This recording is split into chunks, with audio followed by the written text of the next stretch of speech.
Είμαι σε θέση να γνωρίζω, αλλά δεν μπορώ να πω περισσότερα, ότι την Κυριακή θα υπάρξει μια νέα αποκάλυψη, δημοσιογραφική αποκάλυψη, η οποία διαψεύδει εν την ημέτρο όσα είπε ο κύριος Καπερνάρος. Τις ερμηνείες που έδωσε ο κύριος Καπερνάρος με βάση αυτό το βιντεοληπτικό υλικό. Θα είναι ενδιαφέρον. Κυριακή, κοντή γιορτή. Να ευχαριστήσω. Το πρωτότυπο ποιος το έχει? Αυτό είναι το μεγάλο ερώτημα.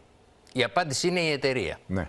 Και πέραν της εταιρείας η οποία δεν το παρέδωσε, και αναρωτιέμαι αν έχει και ποινικές ευθύνες γι' αυτό και ποιες είναι, το δεύτερο μεγάλο ερώτημα είναι ο ανακριτής.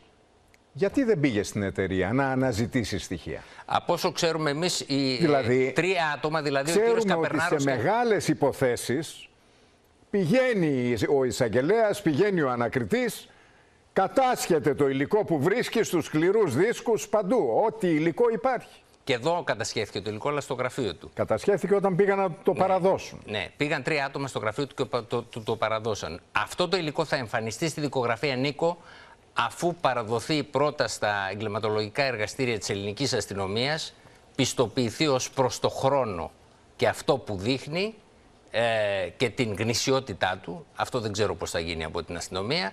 Πιστοποιηθεί λοιπόν και στη συνέχεια θα μπορέσουμε να έχουμε ίσως μέσω των οικογενειών μια πρόσβαση και εμείς σε αυτό το υλικό. Είμαι σε θέση να γνωρίζω, αλλά δεν μπορώ να πω περισσότερα, ότι την Κυριακή θα υπάρξει μια νέα αποκάλυψη, δημοσιογραφική αποκάλυψη, η οποία διαψεύδει εν την ημέτρο όσα είπε ο κύριος Καπερνάρος. Τις ερμηνείες που έδωσε ο κύριος Καπερνάρος με βάση αυτό το βιντεοληπτικό υλικό. Θα είναι ενδιαφέρον. Κυριακή, κοντή γιορτή. Να ευχαριστήσω.